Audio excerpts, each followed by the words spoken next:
हम सब हर रोज ना जाने कितने ही लोगों से मिलते हैं, लेकिन क्या हम वाकई उन्हें जानते हैं?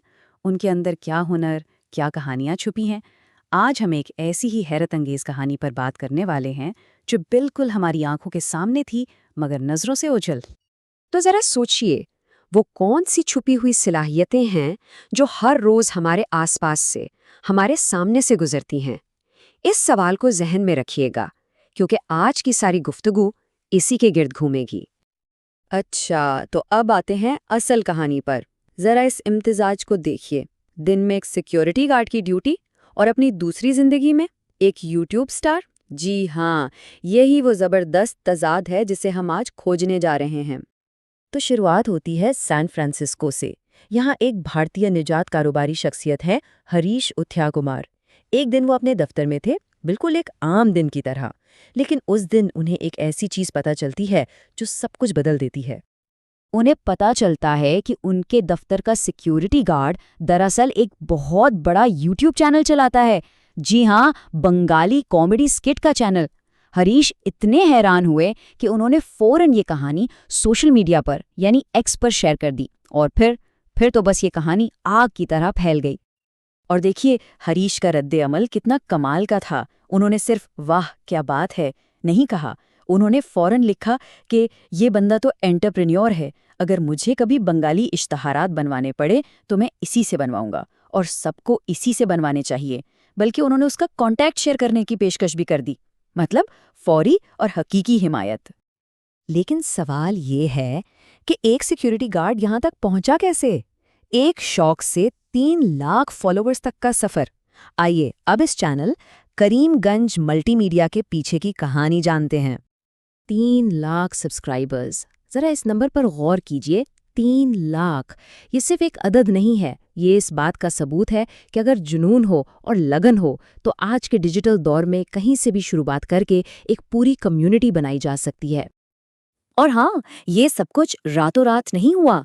कहानी शुरू हुई कोविड-19 लॉकडाउन से। तब इस लड़के की उम्र सिर्फ 14 साल थी और इसने शौकिया चैनल शुरू किया। फिर टिकटॉक पर उसने 2 लाख फॉलोअर्स हासिल किए। लेकिन फिर भारत में टिकटॉक पर पाबंदी लग गई, पर ये रुका नहीं।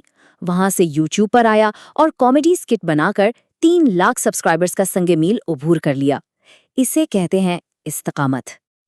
और उसके चैनल का नाम है करीमगंज मल्टीमीडिया। ये नाम भी बहुत खास है। करीमगंज दरअसल उसके अपने आबाई जिला का नाम है, तो इससे साफ पता चलता है कि वो अपने काम के जरिए अपनी जड़ों, अपनी पहचान से कितना जुड़ा हुआ है। खैर, जब ये कहानी वायरल हुई तो सोशल मीडिया पर एक तूफान आ गया। लोगों ने इस पर बहुत बात की, लेकिन सबका रद्द-ए-अमल एक जैसा नहीं था। तारीफ तो बहुत हुई, लेकिन कुछ तीखे सवालात भी उठाए गए। आप इस चार्ट में देख सकते हैं, तकरीबन 75% लोग तो इस कहानी से बहुत मुतासिर हुए। उन्होंने उसकी मेहनत को सलाम किया। फिर 15% लोग ऐसे थे जिन्होंने इसके साथ काम करने की पेशकश कर दी। लेकिन 10% लोगों ने शुकुर शुभात का इजहार भी किया और कुछ सख्त सवालात पूछे। ज्यादातर लोगों का ख्याल कुछ ऐसा था कि भाई इसकी मेहनत को तो दाद देनी पड़ेगी, और ये बात बिल्कुल सही थी। उसकी लगन और जिद्दोजहद को सबने सराहा। लेकिन फिर दूसरी तरफ से ये सवाल भी उठा, अगर इसके इतने सब्सक्राइबर्स हैं तो फिर ये अब भी सिक्योरिटी गार्ड की नौकरी क्यों कर रहा है? सब्सक्राइबर्स की तादाद से क्या होता है, असल चीज तो मेयार है। और इस एक तबसरे ने एक नई बहस शुरू कर दी कि ऑनलाइन कामयाबी का आखिर मतलब क्या है। तो इस कहानी से सिर्फ वाह वाह करके आगे बढ़ जाना काफ़ी नहीं है, इसके पीछे एक बहुत गहरा सबक छुपा है। ये कहानी हमें सलाहियत, मौका और हमारे इम्कानात के बारे में क्या सिखाती है, आइए इस पर बात करते हैं। सबसे बड़ा सबक यही कि असल सलाहियत को किसी बड़े ओहदे या दफ्तर की ज़रूरत नहीं होती। उसे सिर्फ एक चिंगारी चाहिए और थोड़ी सी तवज्जो, थोड़ा सा स्पॉटलाइट, बस।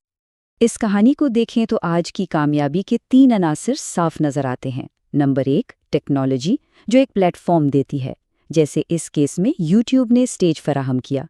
नंबर 2, इंसानी हुनर, असल ताकत तो उसकी कॉमेडी और तख्लीकी सलाहियत में थी।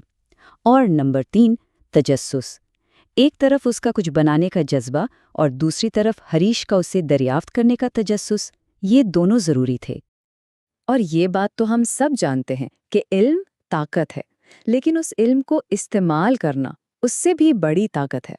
इस गार्ड के पास हुनर तो था, लेकिन उसने यूट्यूब के जरिए अपने हुनर को इस्तेमाल करने का तरीका सीख लिया। और देखिए, इसने क्या कमाल कर दिखाया। तो इस पूरी गुफ्तगू का निचोड़ क्या है? कुछ अहम बातें। पहली, यूनिफॉर्म या नौकरी के ओहदे से आगे देखिए।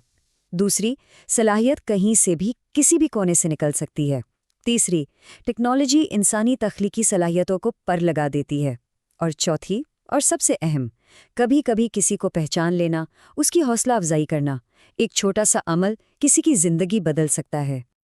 तो इस कहानी को यहाँ ख़त्म करते हुए एक आखिरी सवाल छोड़े जाते हैं। कल जब हम अपने काम पर जाएंगे या बाहर निकलेंगे, तो हम किसके अंदर छुपी सलाहियत को पहचानने की कोशिश करेंगे?